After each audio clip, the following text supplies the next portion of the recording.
So anyway, hello Harry, hello Glenn, Well, welcome. And I think probably more people will join us, but we'll see. So how are you guys today? I'm good though. Glad Yeah. to be here. First time I'm here on Wednesday. I just happened to be here, so Yeah. good Well, good. time to join.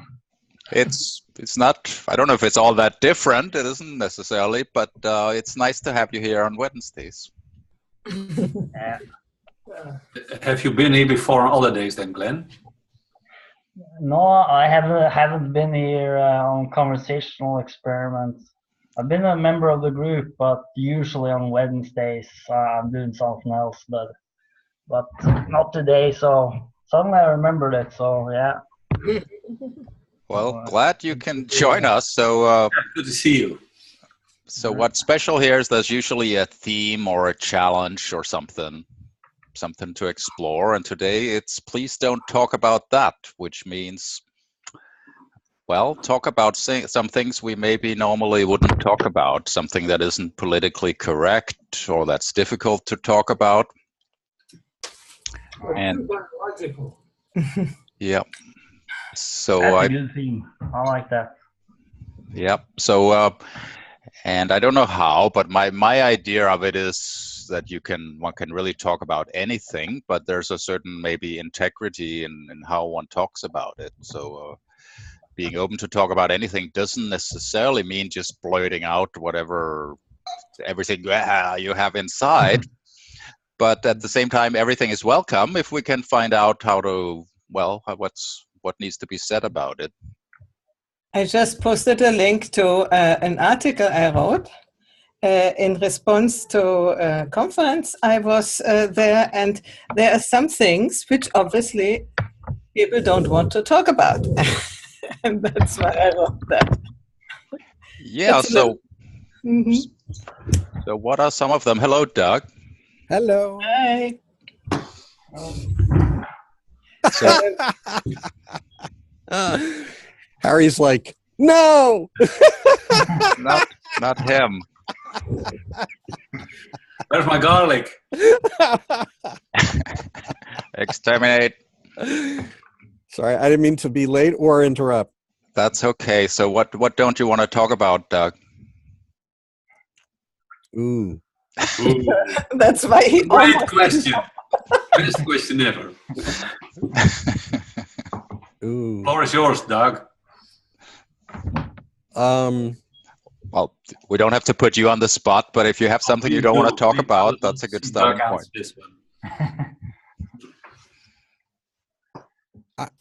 I don't think I have anything that falls into that category.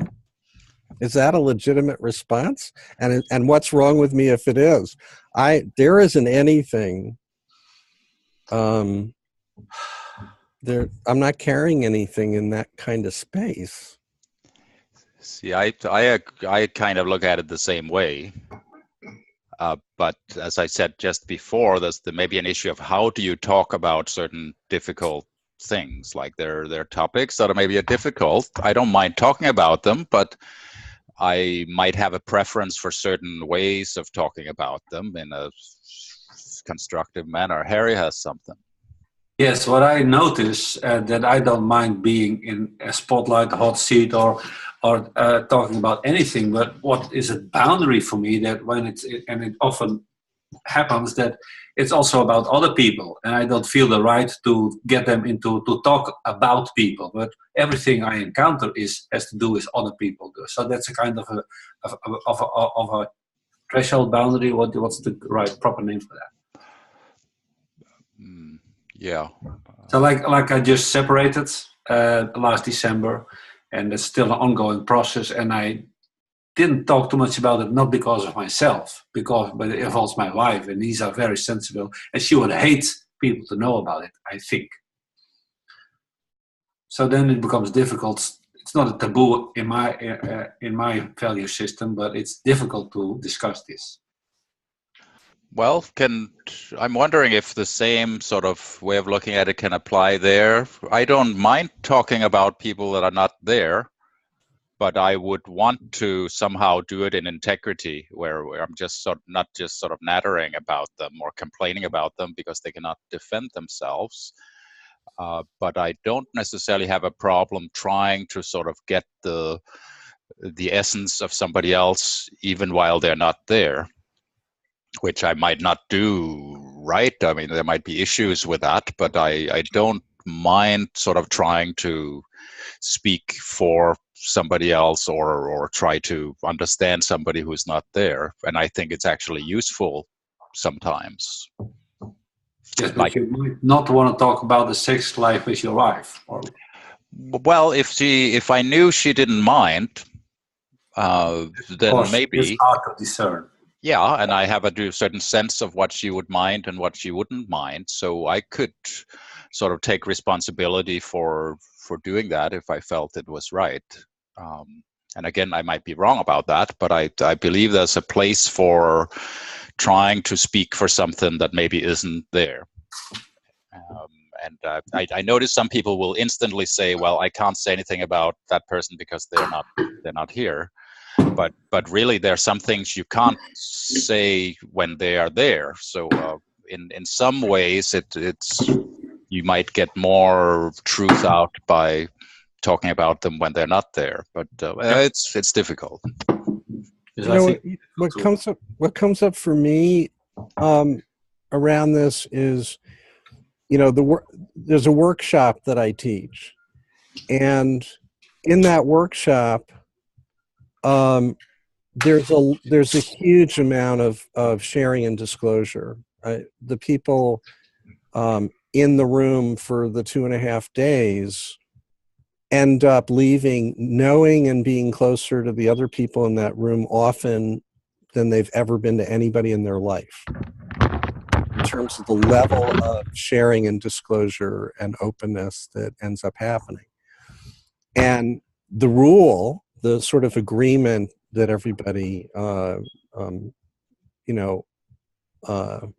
is presented with at the beginning is that they can share their experience for the weekend, but they can't share information about anybody else. Like, their experience is theirs, and that's to do with as they wish. And I think that's sort of that it's values mediated, right? But it's sort of, what's my boundary in terms of what I have control and authority over, discretion over, and it sort of stops at my skin, like what happens to me. But I from a value standpoint, I don't have the right to presume that extension to somebody else.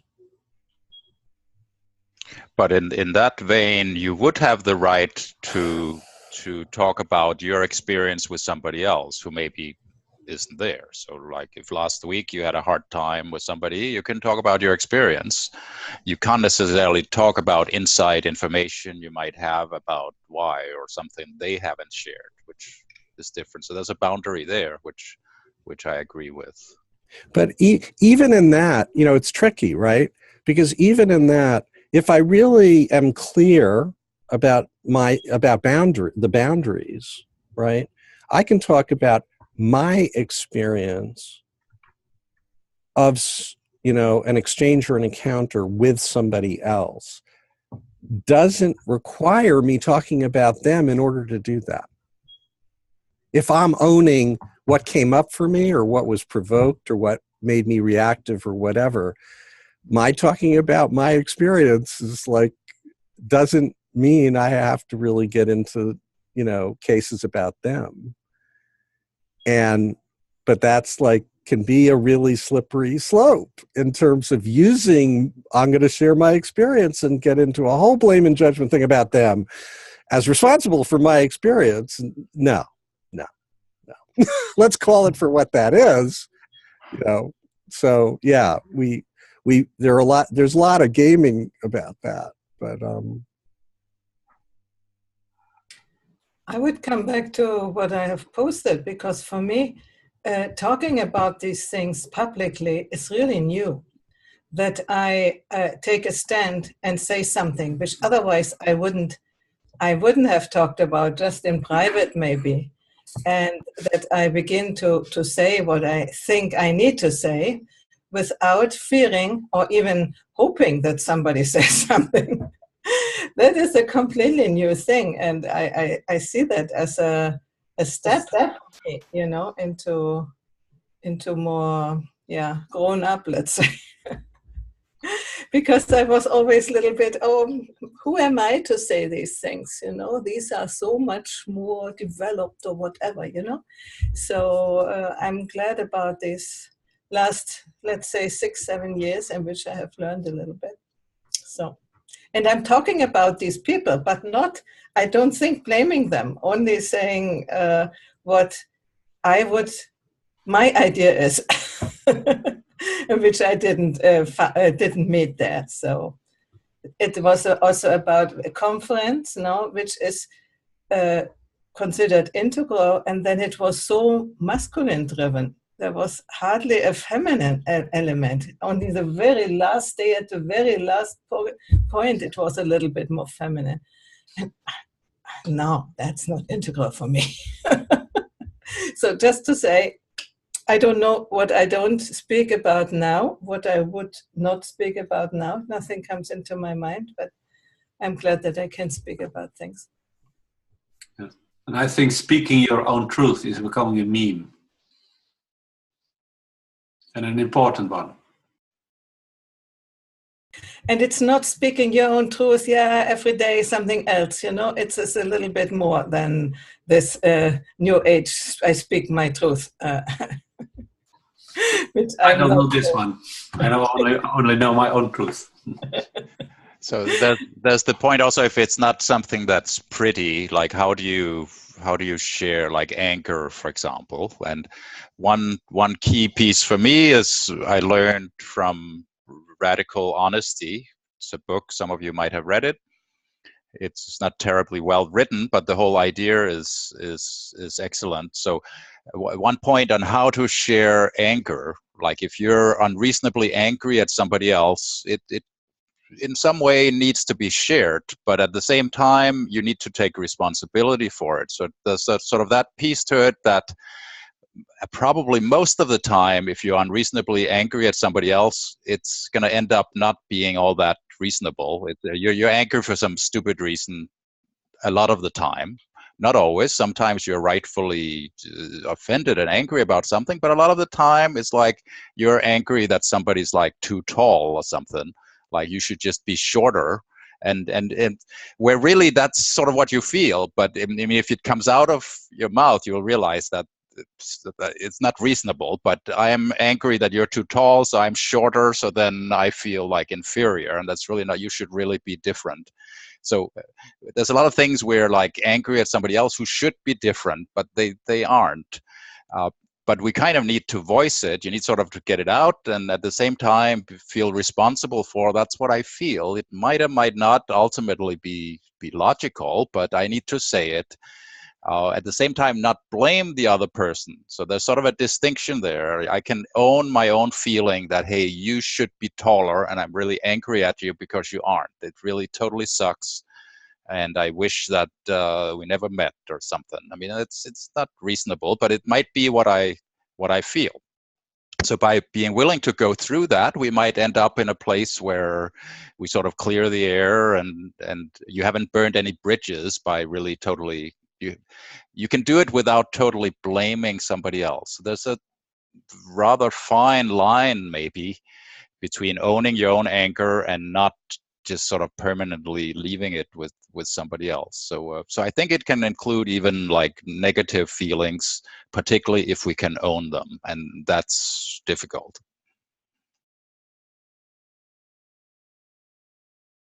You know, I think there's a distinction between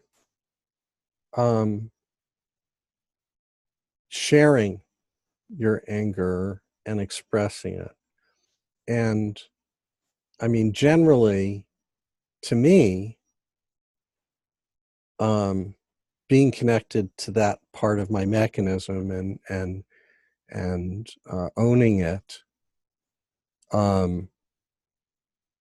and expressing it as a function of health and well-being, because if you stuff it, it'll hurt you, is really important. You know, cars, driving in New Jersey, perfect channel for expressing it and releasing it. But I rarely, if ever, can think of a case where sharing it, which is about, I want you to know I'm angry at you, right? I don't know that that is necessarily ever in service to the connection, relationship, or issue or challenge on the table, or necessarily required. And I may be splitting hairs.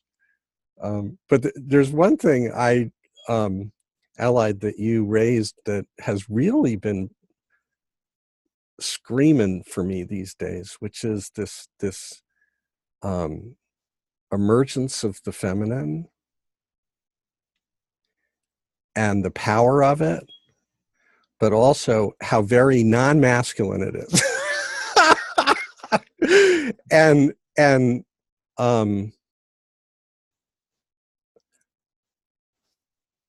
this may not be on topic, but it is. I think it is on topic. With everything that's going on with Me Too and all of that stuff, that the feminine and the politics of masculine and feminine are two different things, I think. But they're conflated. They're like mashed together. And the thing that keeps striking me is how powerful the feminine is, especially in action. Dianne Feinstein yesterday did this unbelievable thing and released this report and sort of pulled the pants down on all the Republicans in her committee that were trying to slander it and, you know, sell a false narrative. And when they interviewed her after she did it, it was done sotto voce. It was done decisively, quietly, from a place of strength and power and consciousness. And her comments and responses to questions after were just, you know, it was required. It was the right thing to do. And it was so understated. And it was so not about me. And I was like, a man would be like on every news show and going everywhere they could. And, you know, as the warrior champion who did this act, right? You know what I mean? And it would be all about him, not about the underlying substantive necessity to get back to a moral center, to do the right thing, to get back to truth, to get back to facts.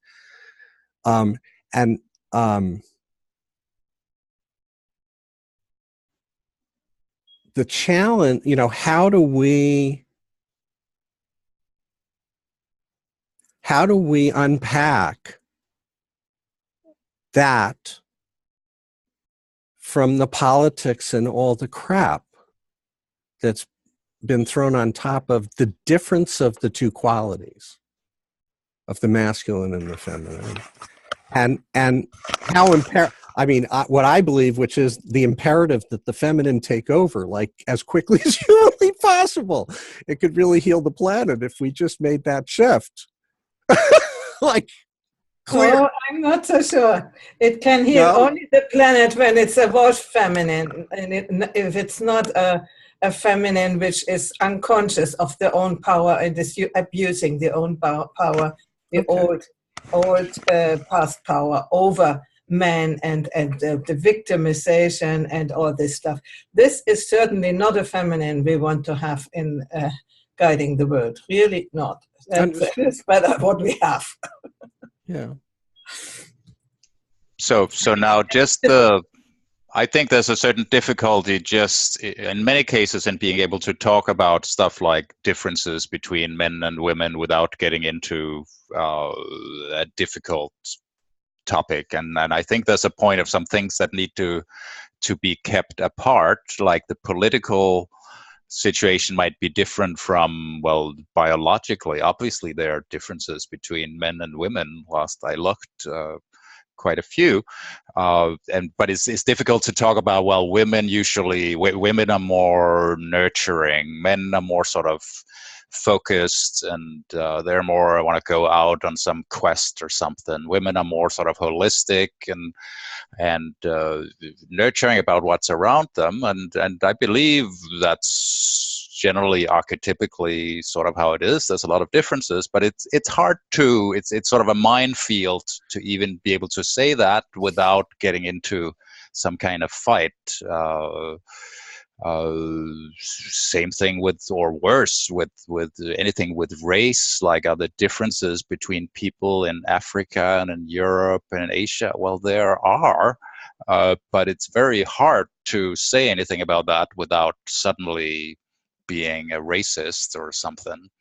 And that's maybe a problem, because I mean, there are legitimate things to decide or organize depending on how people are. I mean, women probably need slightly different things than men do in many cases, obviously. And I'm not just talking about the bathroom, but there are like different, they maybe don't need different bathrooms, but the people are different, and somehow that needs to be accommodated without it becoming sort of a fixed category that they must be different. So there's something that goes wrong when it becomes normative, when it's like they're supposed to be like that. So I don't have answers to how to talk about it better. Heidi. So coming back to the topic of today, would you then not speak about that for fear to be a racist, or I don't know, whatever?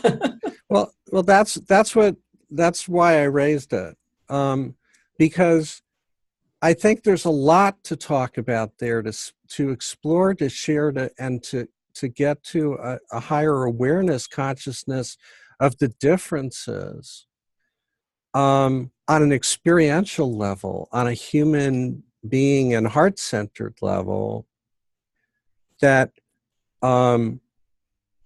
could be had, not accepting the censure that the minute I go there, I just stepped off a cliff into the politics and into the polarity and into the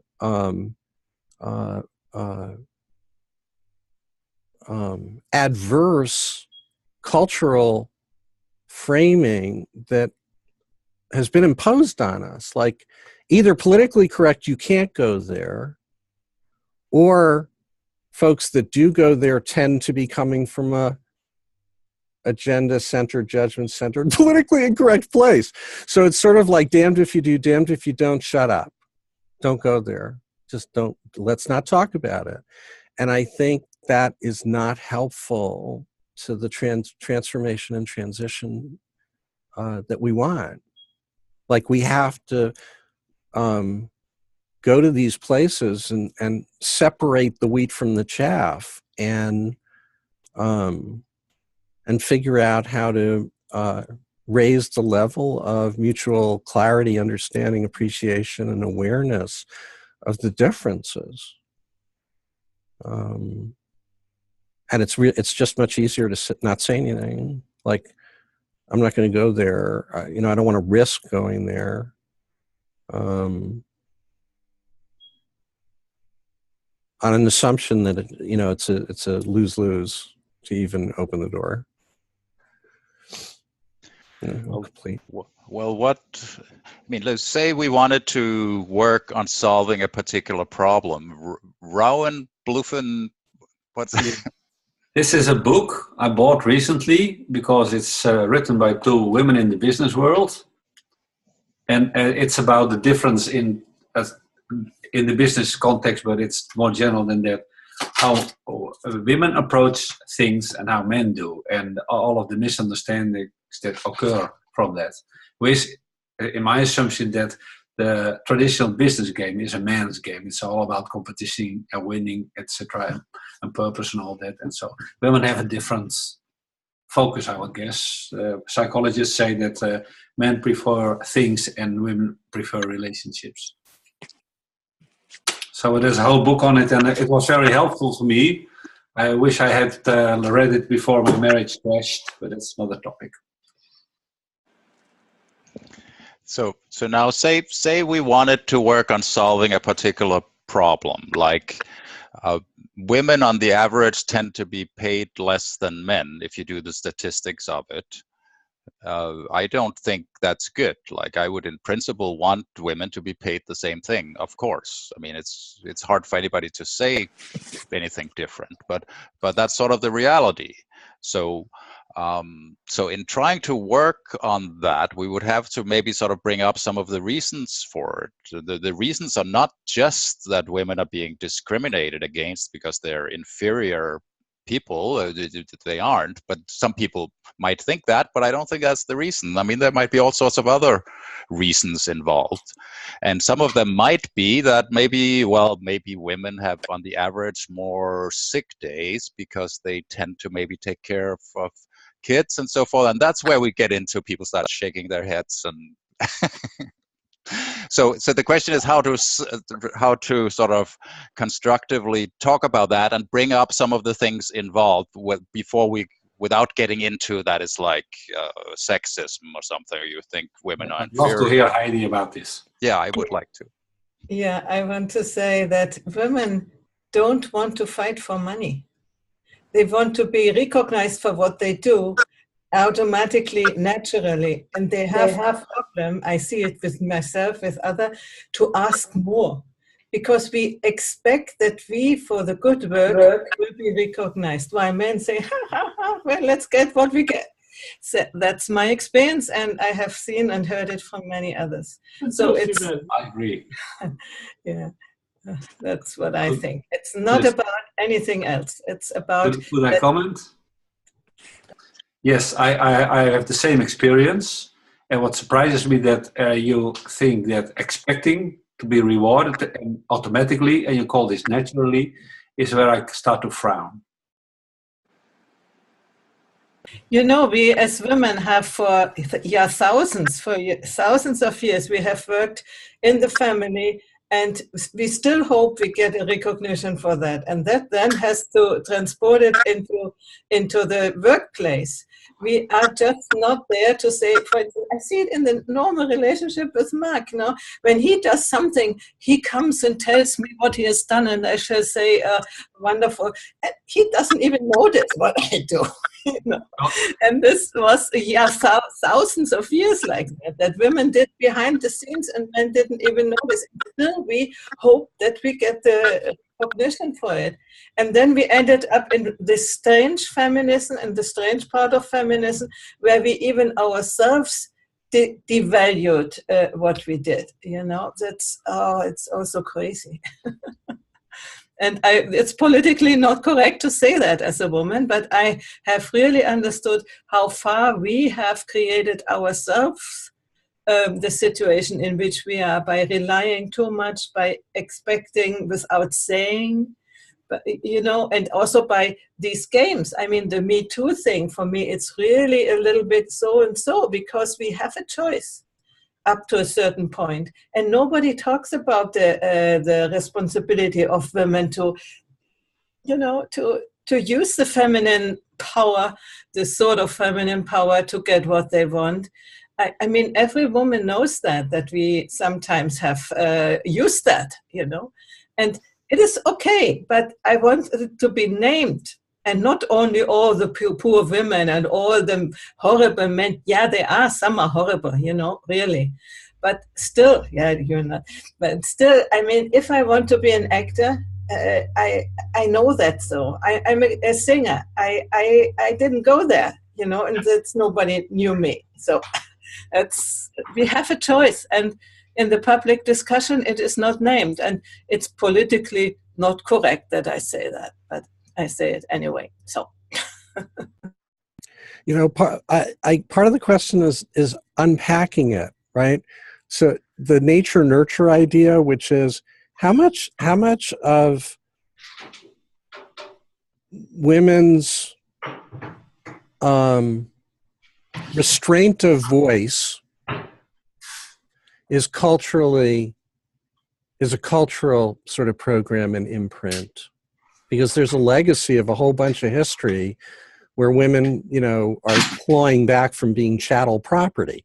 So I mean, it's like the male testosterone, you know, program wasn't interested in a voice, you know, women having a voice. So how much of that is a result of culture? How much of voice or difference in voice is innate into the feminine as a nature, as a state and place of being? Do you know what I mean? Because men demand to be heard. And what I'm really noticing about a lot of women around me is they just don't. I would like to hear the other woman, indeed. Thank you, Doug. Hi, everybody. I've just taken the conversation when the train has already started quite a lot, so I missed a lot. So I have to re-listen to it. I just would like to go back one step backwards in terms of having the choice. We always have the choice. Well, I'm sorry, but when the force is used upon us or ourselves, we don't have the choice. We're just bearing what's happening. So I would like to have that precise or details when we talk about choice. There's one word I haven't heard yet, and I would like to mention it. Maybe it was mentioned before. I'm sorry. I apologize if I've missed that, but it's the word empowering. I think it seems to me that in different part of the world, or most part of the world, men have been a lot more empowered. Boys have been a lot more empowered than girls because of the division of tasks, and because traditionally women were being pregnant, raising up children at home, and not having any kind of financial independence. So obviously things have changed a lot the last generation or two generations behind us. So I think that for me the dilemma or the challenge is very much a question of how much there's a portion of genes in our behavior, attitude, and decisions, and how much this is part of education and maturity.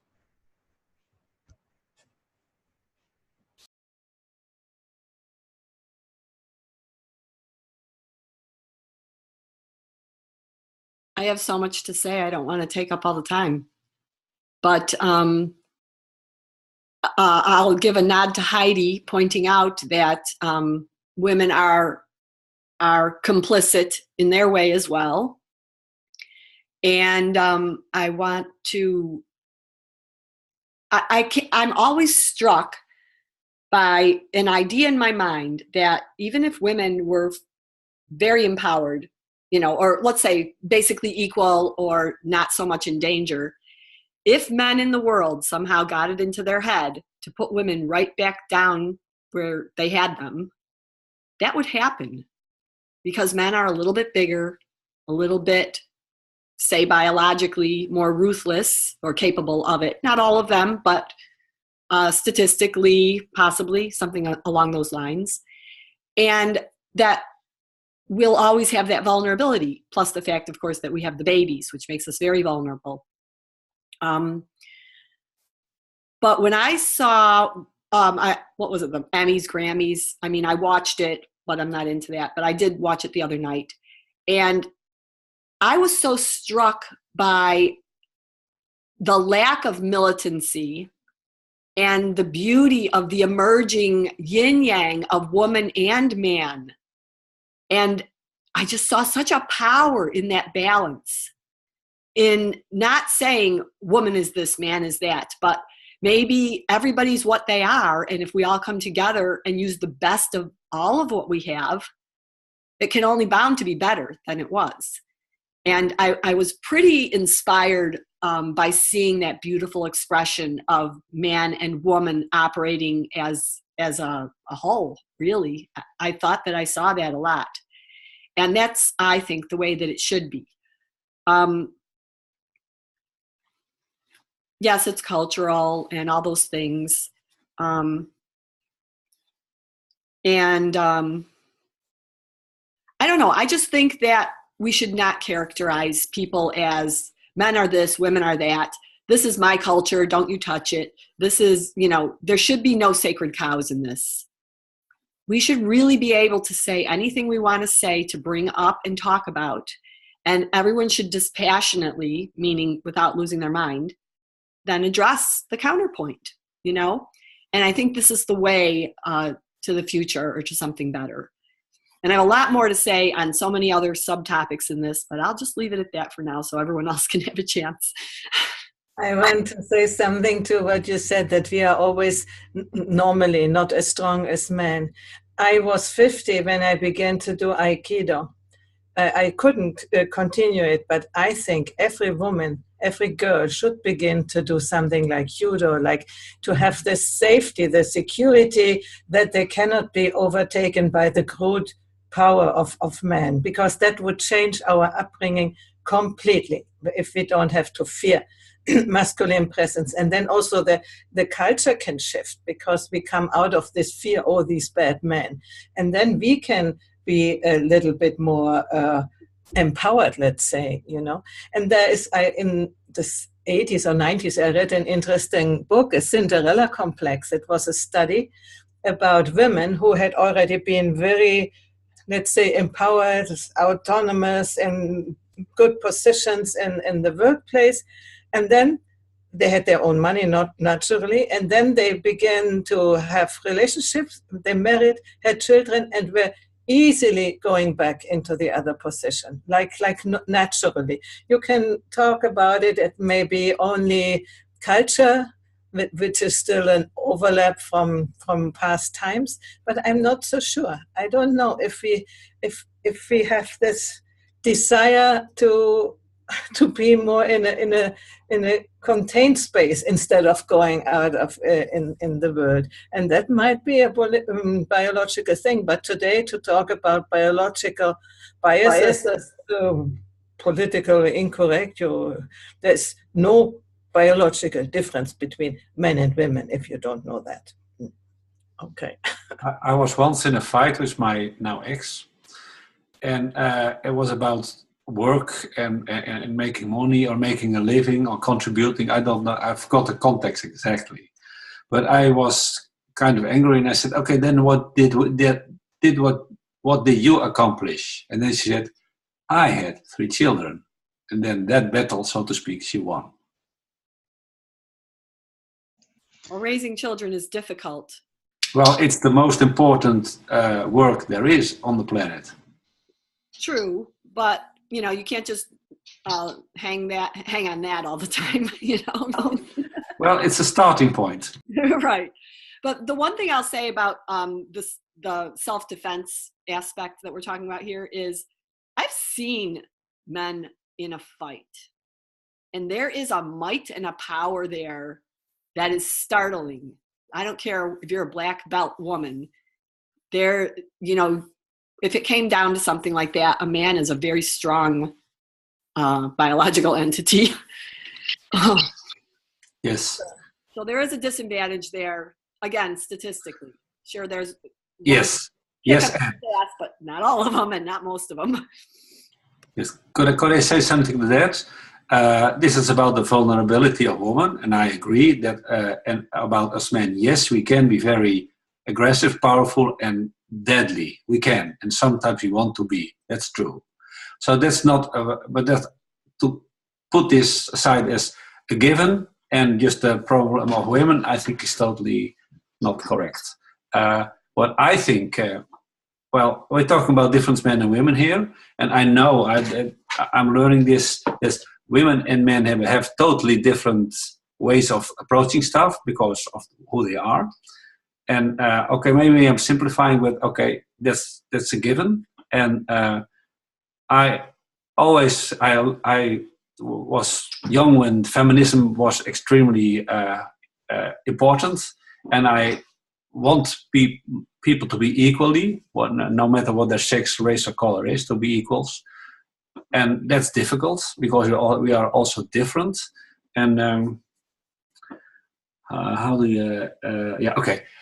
So I tried to understand women, to respect women, and to kind of talk to them in their language and way of understanding. And what I started to learn recently, so I simply said I tried to talk women. But now I'm learning I had never even tried to talk like a man and be like a man, because there's a huge lack of development in us men of you being whole as a man. There's all this character of the man as a brute force and a power player. It's just part of us, and we are totally underdeveloped and also kind of castrated when we are young using this power. So I never grew into my full masculinity, even at 64. And there's a lot of work to do. I started last year visiting men's circles, and I have most of my work to do there. And with that, I'm complete for the moment. Yeah, I agree with what you just said, Harry. I think that when men don't learn to use the whole complement of their ways of communicating, then they fall back on, I don't know, maybe some biologically easy way. Just bark something and make the person get on the defensive, or just go away, leave you till later. That's agreed. That's a primitive reaction. Right. And it's easy because, it's sort of like Mr. Rogers. He's labeling all the feelings for you so that you might notice them and say, hey, my toolbox could be a little bit bigger than throwing a fit or yelling or being scary. I would say, go ahead. Sorry. I would say I feel a very similar feature as a woman, being really incomplete because very much unaware of the femininity and the power that this possess in order to reply as the second element of the puzzle as a whole to masculinity. So I would avoid to say that in masculinity, there's a lack of empowerment, because I feel there's a lack of empowerment in femininity in women as well. So there's a kind of equality there that I feel. And obviously, we are all different with our proportion in masculinity and femininity being variable, and which has arrived at different level of maturity. And I'm uncertain. It's a question of age. I'm really uncertain. I think it's a question of what we teach from a very young age, and that teaching could be in the culture a little bit better. That we all learn to express ourselves with more depth, using more parts of ourselves than just, like I said, something natural. Like the man's cheating way is to be scary in some way, and the woman's cheating way is to burst into tears and be pathetic. And that's how we shut each other down, in my opinion, are pretty, and it's not fair. It's like we have to learn to use our words and express ourselves better and be more holistic and just come together, and even stop calling it man and woman, just call it people trying to communicate and love each other. It's tricky that there's both the issue that we would like to overcome, that people are forced into particular roles as children. Why do we give pink girl toys to girls and blue sort of power toys to guys? But still, there's a point of getting better at, I mean, men need to be better at being men, and women, I don't know, it seems like women maybe need to be better at being women without there being a shame in that. It's tricky, those things playing off against each other. I don't know how to balance that. But there's another thing I'd like to say that which covers several of things we've mentioned, like society is to a large degree organized to make it easier for the stereotypical men, like that are where strength gets you somewhere, like as Heidi mentioned, that women might be paid less because they tend towards a different way of dealing with it. They want to be recognized for what they do, and a man would go and say, actively say, well, I've got to leave if you don't pay me more. And that in itself can be a reason for that pay difference. But the system is structured that way. It's structured to reward that the man, that somebody who's outgoing and direct like that will win that game. And I don't like that. I would much prefer to live in a system overall that would be more what we could call feminine, but that really means more holistic, nurturing, recognizing what people do of value. We mostly live in a society where you get rewarded for fighting for your right, whether it's really right or not, and you get rewarded for being aggressive and stopping other people from getting your prize. And I would rather live in a society where we recognize each other and more of a gift economy kind of way of looking at things, where you notice who does good things and you support them or reward them or find another outlet for them. And is that, well, I don't, women are maybe stereotypically better at that, but really it's more holistic. So that's why I would agree with Doug that I would rather live in a system where the women are in charge in that way. But I mean, that doesn't mean you just need to elect Hillary Clinton and it's done. I mean, it needs to be, we're talking more about a more human, inclusive, nourishing, holistic kind of thing, which we often call feminine, but that doesn't really cover it. So it's not just electing a bunch of women and then we're done, because in the current system those women would tend to act like men that are just being more aggressive. That's not what we want. We want at least I don't think so. We want something that actually nurturing, that recognizes, includes everybody despite their differences, which that's a bit like what a mother does. A mother doesn't really discriminate. Again, these are your kids. You're going to take care of them. You're going to feed them and bring them up. It doesn't matter if one is a little bigger or smaller or faster or something. And we need something like that in society, where there's an inclusiveness for everybody and you love them despite their differences. And really that's more human than it's feminine. But if it helps to recognize it as a mothering or grandmothering way of looking at it, I'm okay with that. I think only this is not good either. We need both. We need the masculine quality very strongly and the feminine quality. So far, it was only masculine quality sort of, let's say, oppressing the feminine. And now it's the tendency the the females, let's say, want to oppress the males. And this is not, that doesn't work to turn around.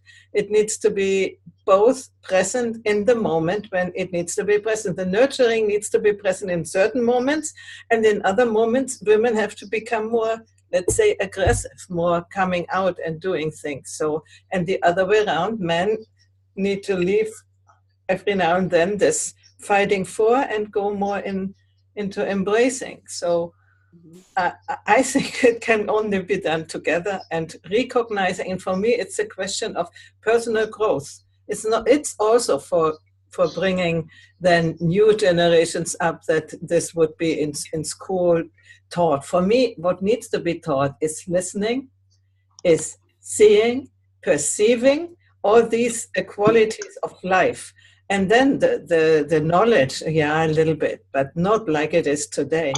You know, we need to really be aware of what is going on and learn to become aware, because we don't see. When you ask me what did I see this morning when I drove along there, I don't know. You know, we don't. When you see a picture and somebody asks you afterwards, what did you see? You don't remember. And these are things which tendenциally make you prone to be manipulated because you don't really see. And if everybody perceives the things much more clearly, all this power stuff cannot go on because we can stand up for what we have seen and perceived and done. And this is not masculine, not feminine. This is both or neither. Heiner. Hi, everybody. Fleming, I have a question for you. Do you think holistic is more a female or male attribute? I know you're somewhere in between, but maybe you can go on one side. And maybe one personal observation. I had this very strange honor to meet Hillary Clinton 2 weeks after her bill got president. And she was fighting 3-4 hours for the health reform in the NAS, NRC, AAAS, or whatever noodle soup. I was very impressed by her. I think she was different. And so I feel it is a context. We as boys are educated in the context of fight already. And I tell you, this Hillary has been going through very, very severe personal and political fights. And you see, I hate lawyers. So I wanted to sit in the first row. It was 6:30 in the morning. I mean, it was a nightmare session. But they were, with all these people around health reform, there were for 3-4 days Q&A, and always Hillary giving a straight bet for a health reform. Well, she didn't succeed, but maybe you are hardening through losses.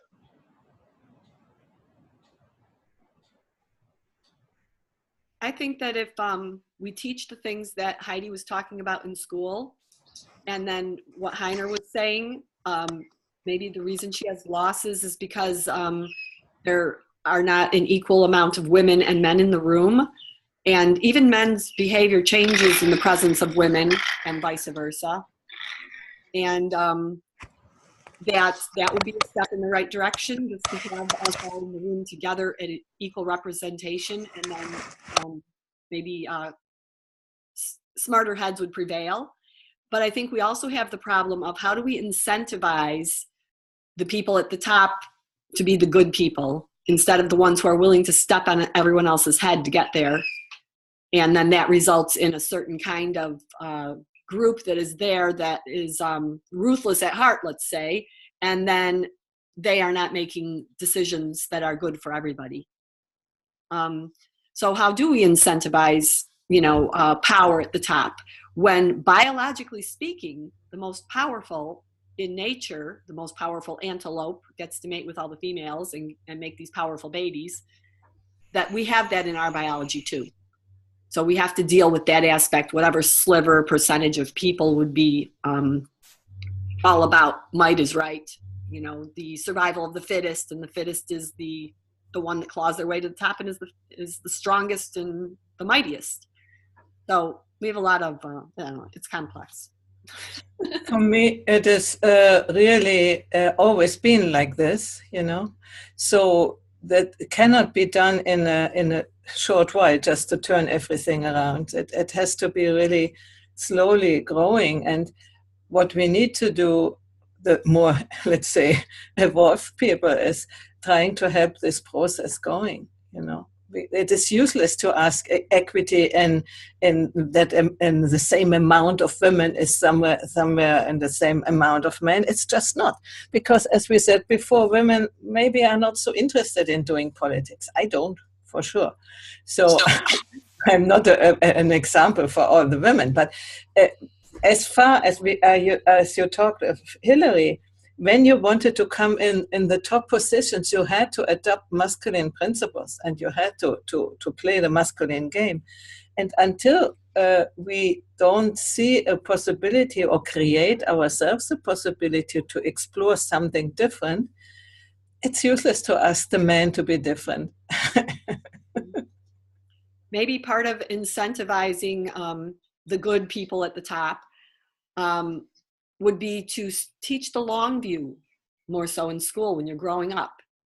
You know, when you see the long view, then you realize that it's not about winning this fight today and being at the top of that and benefiting the most from it today, that the whole society, when we all benefit in the long run, we're benefiting our personal selves. I often wonder if there could be some kind of an algorithm or a game that teaches that. Teaches kids that how long view benefits, like maybe even consult a graph that says this long view will benefit me, and then there's some kind of a rating that shows you that the long view does benefit you more than this short view, because the long view of this short view, the results can be very ugly and they're going to hurt you. Cheryl, it is a long view and the big picture. It is both. And we do it in a cognitive space, three-dimensional, because it has to be across the sectors and the dimensions as well. But what I wanted to say, my deepest experience about this difference between male and women were when we with Farah visited Danlan Perry and the Earth Stewards.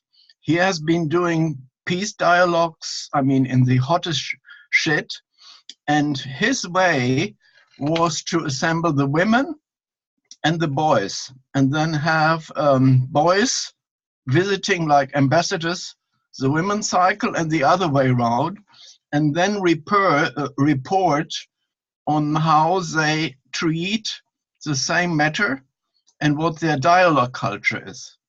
This is very, very important. Unfortunately, Danan is not with us anymore. Great thought. Thank you. I like that. And I would like to add that I, for some period of time, asked people, what kind of world are you creating for your grandchildren? So they have to think about several generations. Not what's your purpose in life, no, what's the purpose for your grandchildren. It's not about us.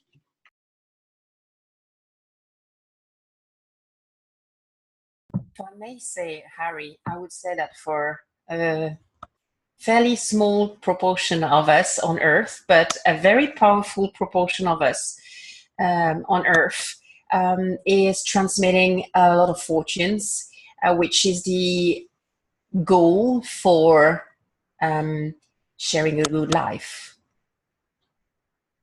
And those values are being transmitted from one generation to the other.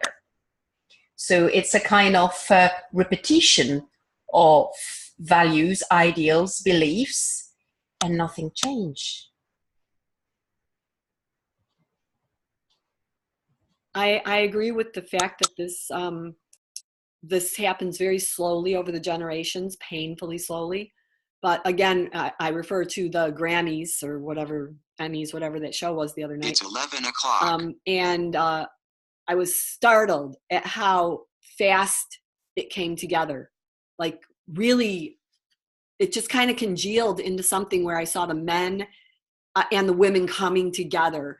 And that gave me hope for it not being at a snail's pace, perhaps. Perhaps all of a sudden it dawns on everybody and then there's a cataclysmic change. I'm hoping for that. I was listening to all this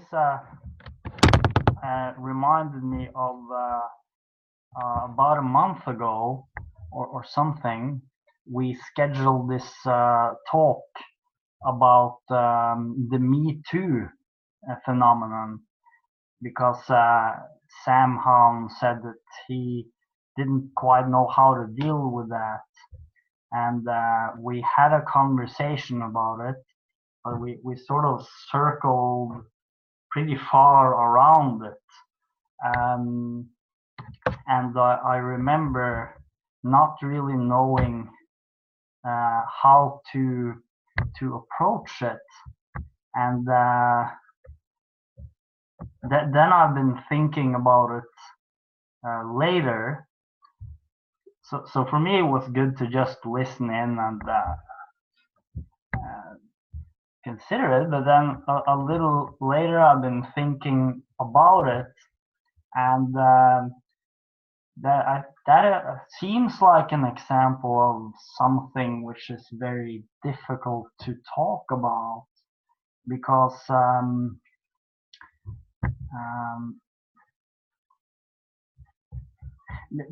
there's these really subtle interactions between people in a certain situation, and there's also maybe differences of interpretation, and obviously only the people there knew what happened, and in addition to that, then they might have experienced it very differently, and it occurred to me that from the outside it's really difficult to say anything at all about it. So, and when it comes to the more general issues of men and women differences, I also find that difficult to talk about, more because it's so complex and rich. But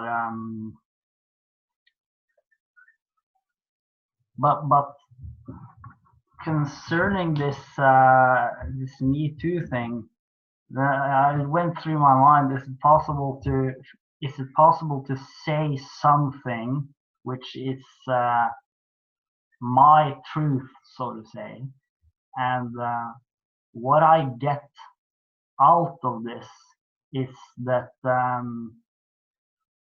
in a very direct way, that the problems of talking about it reflect the problems of being in a position to judge something which I don't understand, and that insight brings me back to what can I influence, what can I understand.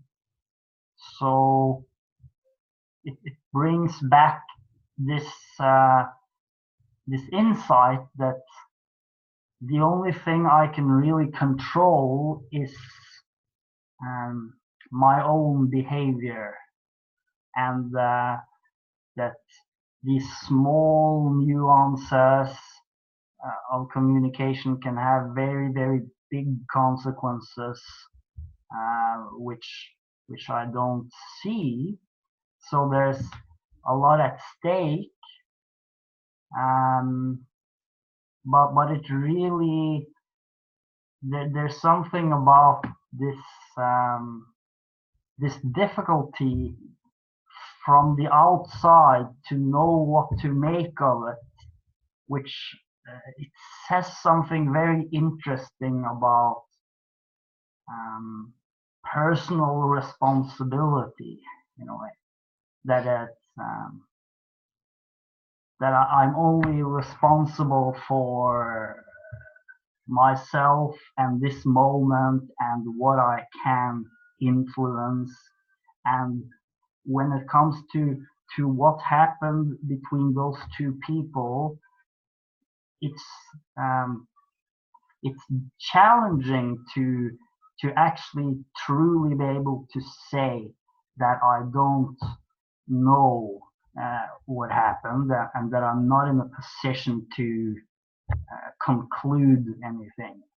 And in a way, this Me Too thing really puts this in a very clear view, that it sort of shows the limitations of my understanding, in a sense, or limitations of my ability to be able to draw any conclusions about things that I actually don't know anything about.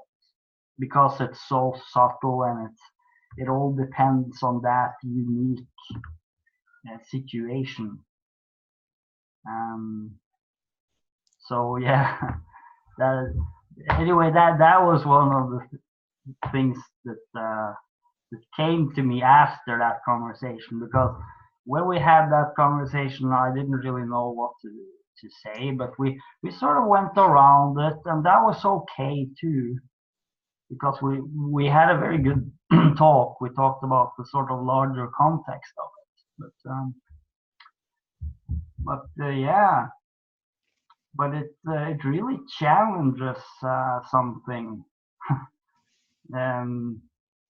When coming up against these very subtle scenarios between people with deep emotional and biological undercurrents, and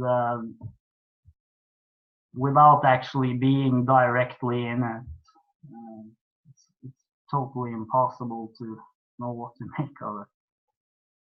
Anyway, that was one thing that came to me, and it seems that that's a good example of one of those topics which is very difficult to talk about. And so it's a real challenge. So that's why I like that we came into it here. Thank you, Glenn. And we've passed the top of the hour, so it's probably a good time to leave some concluding remarks, some relatively brief ones maybe, but how did we like this, talking about something we shouldn't talk about?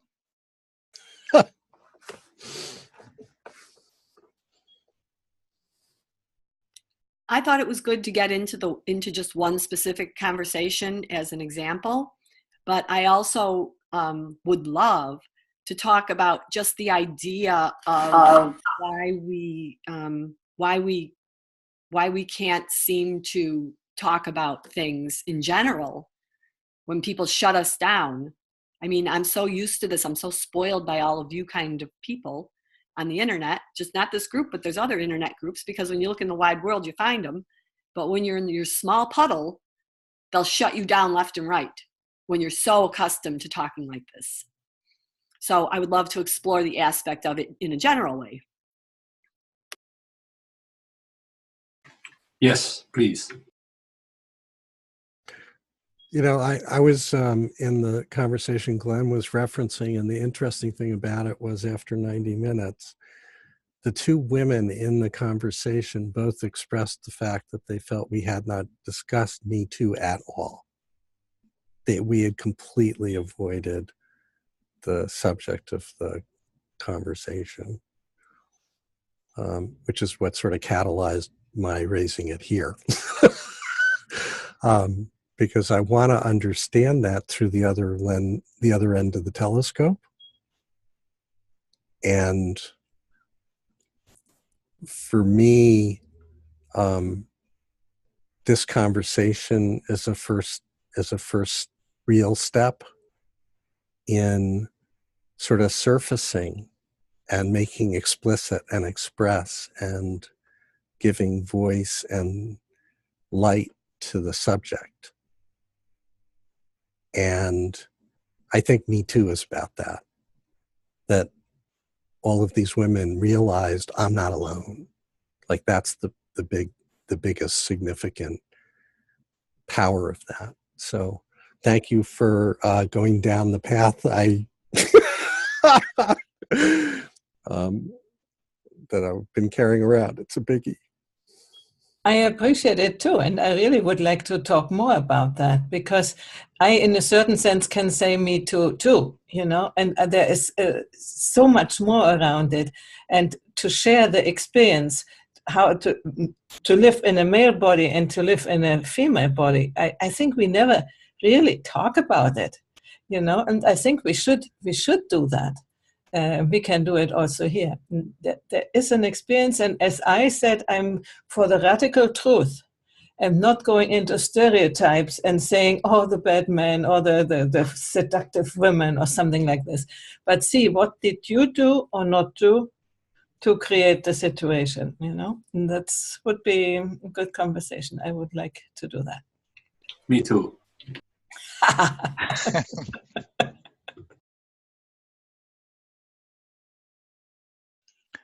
I liked it a lot too, and I thought I enjoyed that we actually managed to talk about some things that were difficult to talk about in a very constructive way, and I hope or think we should go further somehow with that, like maybe the Me Too thing, or somehow the